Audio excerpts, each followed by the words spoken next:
किसान भाइयों नमस्कार। दोस्तों, सोयाबीन की फसल में अच्छा उत्पादन हो, इसमें सबसे बड़ा रोल है वैरायटी का। वैरायटी पे आपको सबसे ज़्यादा फोकस करना पड़ेगा। देखिए, खाद और उर्वरक हम समय समय पे दे रहे हैं, दवाइयों का छिड़काव हम समय समय पे कर रहे हैं। इसके बाद भी यदि उत्पादन नहीं मिल रहा है तो हम वैरायटी का सही से सिलेक्शन नहीं कर पा रहे हैं, अपने क्षेत्र के हिसाब से हम वैरायटी नहीं लगा पा रहे हैं। और एक और चीज़, ये वैरायटी में मार्केटिंग बहुत ज़्यादा हो रही है। जैसे कोई नई वैरायटी निकाली जाती है, अभी रिसेंटली 2024 में 24-33 वैरायटी निकाली गई है।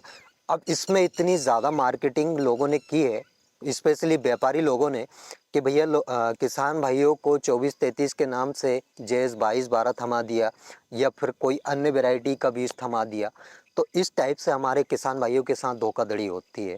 तो आज की इस वीडियो में हम सोयाबीन की 2 वैरायटियों के बारे में बात करेंगे और 2025 में ये 101% गारंटी है मेरी, आपको बहुत बढ़िया उत्पादन देने वाली है। यदि आप एमपी से आते हो तो उसके लिए मैं अलग वैरायटी बताने वाला हूँ। इसके अलावा महाराष्ट्र से आते हो तो उसके लिए अलग वैरायटी के बारे में हम चर्चा करने वाले हैं। अब दोस्तों, एक और चीज़ देखिए, जितनी भी लेटेस्ट वैरायटी आती है उनके बीज मार्केट में आने में लगभग 2 से 3 साल का समय लग जाता है। जैसे अभी 25 की सीरीज़ में 2 वैरायटी जेएस की निकाली गई थी, अब ये 25 की सीरीज़ की वैरायटी का बीज लगभग 2026 में आएगा या 27 में आएगा। तो इस बात का विशेषकर ध्यान रखें। इनका ओरिजिनल सीड आपको कहाँ से मिलेगा, कैसे प्राप्त कर सकते हो, उसके बारे में भी हम डिटेल में चर्चा करने वाले हैं। वैरायटी आप अपने क्षेत्र के हिसाब से लगाएं। जैसे एमपी में यदि आप आते हो तो एमपी में जो भी वैरायटी रिकमेंड की जाती है, अलग अलग क्षेत्रों के हिसाब से अलग अलग वैरायटी बनाई जाती है। एक वैरायटी निकालने में लगभग 10 से 12 साल का समय लगता है। अब ये 10 से 12 साल का समय क्यों बता रहा हूँ, क्योंकि इनको सब स्टेशन पे भेजा जाता है। और ये सब स्टेशन पे क्यों भेजा जाता है, ताकि उसमें ये देख सके कि ये भैया वैरायटी जिस जिस जगह पे जिस जिस लोकेशन पे हम भेज रहे हैं वहाँ पे कैसा परफॉर्मेंस कर रही है, या फिर वहाँ पे लगाई जा सकती है या नहीं लगाई जा सकती। ये सारी चीज़ देखने के लिए 27-28 जगहों पे भेजा जाता है। इसके बाद लोकेशन बताई जाती है कि ये वैरायटी इस जगह पे लगाई जा सकती है। तो इसलिए क्षेत्र के हिसाब से वैरायटी लगाएं। एमपी में आते हो तो एमपी के लिए जो वैरायटी बनाई गई है, रिकमेंड की गई है, वही वैरायटी लगाएं। यूपी, महाराष्ट्र या फिर अन्य जगह से आते हो, जिस भी जगह से आते हो उस जगह के लिए जो भी वैरायटी बनाई गई है वही वैरायटी आप लगाएं। इसके अलावा दोस्तों, एक और चीज़, रोग प्रतिरोधक वैरायटी लगाएं। मध्यम अवधि की वैरायटी पहले प्राथमिकता दें। और लेट वैरायटी यदि आप लगा रहे हो तो आप उस बात का ध्यान रखें कि 105 से 110 दिन के अंदर ड्यूरेशन वाली वैरायटी का ही चुनाव करें, ज़्यादा लेट वैरायटी का चुनाव ना करें, है ना। अब जिन 2 वैरायटी के बारे में हम बात करने वाले हैं उसमें सेकंड नंबर पे हमने 2 वैरायटी रखी है, एक एनआरसी 150 है और एक रुचि सोया 1027 है। अब ये 2 वैरायटी रखने का एक कारण है, वो मैं आपको बाद में बताऊंगा। इसके अलावा इनका बीज कहाँ से मिलेगा वो भी मैं आपको वीडियो के लास्ट में बताऊंगा। इसलिए वीडियो के एंड तक बने रहें ताकि आपको एक एक जानकारी अच्छे से मिल सके। अब ये रुचि सोया 1027, भाई साहब ये बहुत पुरानी वैरायटी है और हर साल इसका कोड बदलता रहता है। मतलब ये 1027 2022 में रखा था, 2023 में इसको 1035 नाम दे दिया, 2024 में कोई अन्य नाम दे दिया, हो सकता है 2025 में कोई अन्य नाम दे दे। मतलब कोड इसका चेंज होता रहता है। अब इस वैरायटी की ड्यूरेशन की यदि बात की जाए तो लगभग 95 दिन में ये वैरायटी पककर तैयार हो जाती है। अब सबसे अच्छी बात ये है कि भाई साहब ये वैरायटी एकदम रोग प्रतिरोधक है, इसमें कोई भी रोग अभी तक मेरे को देखने को नहीं मिले। मैं लगातार 3 साल से इस वैरायटी को लगा रहा हूँ। और एक और खासियत इसकी ये है कि आप इस वैरायटी को पानी भराने वाली जगह पे भी लगा सकते हो। फलियाँ इसमें 2 और 3 दाने की रहती है, 3 दाने की फलियाँ ज़्यादा रहती है, 2 दाने की फलियाँ कम रहती है। इसमें अगर फूल की बात की जाए तो सफ़ेद रंग के फूल इसमें निकलते हैं। फ्लावरिंग स्टेज इसमें 42 से 45 दिन में स्टार्ट हो जाती है। और इसमें सेटरिंग की समस्या अभी तक मेरे को देखने को नहीं मिली है। पत्ते इसके काफ़ी ज़्यादा बड़े होते हैं।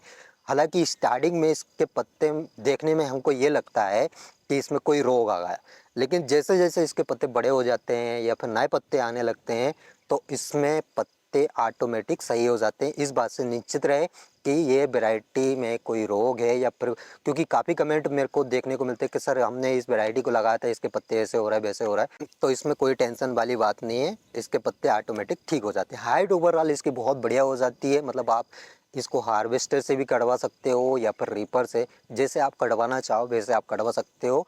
और एक और चीज़, इसमें फलियां गुच्छों में लगती है। और तो ओवरऑल ये वैरायटी बहुत बढ़िया है। अब इस वैरायटी का बीज आपको रुचि प्लांट पे मिल जाएगा, या फिर आप किसी किसान भाई से ले सकते हो, या फिर इंस्टीट्यूट में भी आप इसका बीज ले सकते हो।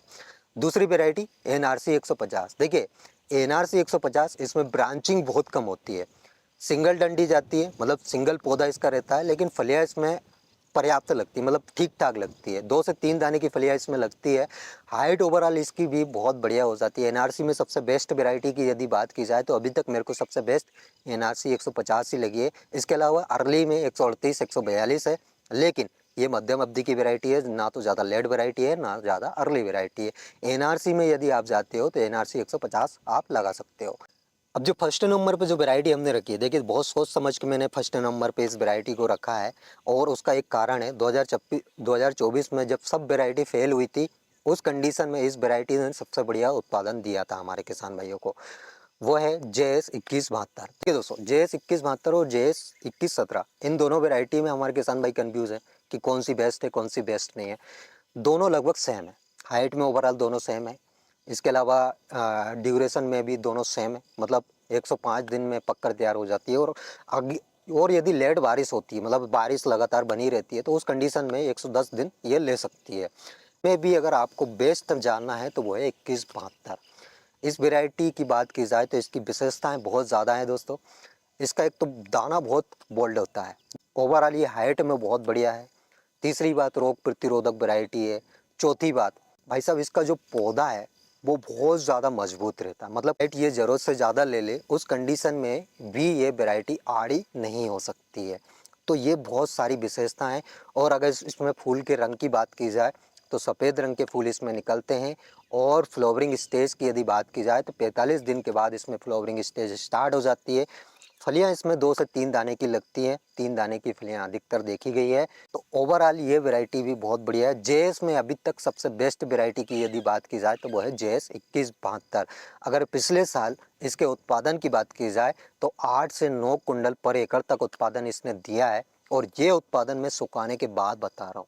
अगर आप हार्वेस्टर वाले टैंक से उत्पादन की बात करें तो उसमें भाई साहब 12 11 12 कुछ भी लोग बोल सकते हो, लेकिन इसका एक्चुअल उत्पादन 9 कुंडल पर एकड़ है ना। आप इस वैरायटी को लगा सकते हो। इसके बीज की यदि बात की जाए तो भाई साहब कहीं पे भी एग्रीकल्चर इंस्टीट्यूट या बीज निगम में आप इसका बीज प्राप्त कर सकते हो। ओरिजिनल सीड आपको वहीं पे मिलेगा।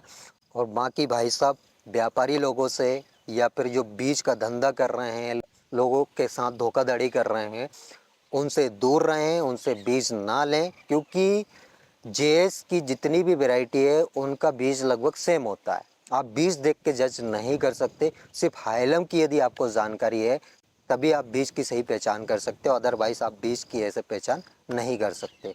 इसके हाइलम के बारे में भी मैंने आपको बताया कि हाइलम कैसा दिखता है, किस कलर का हाइलम रहता है, सारी जानकारी मैंने आपको दी है। यदि आपने चैनल पे जाके नहीं देखा है तो आप वीडियो तो आप देख सकते हो।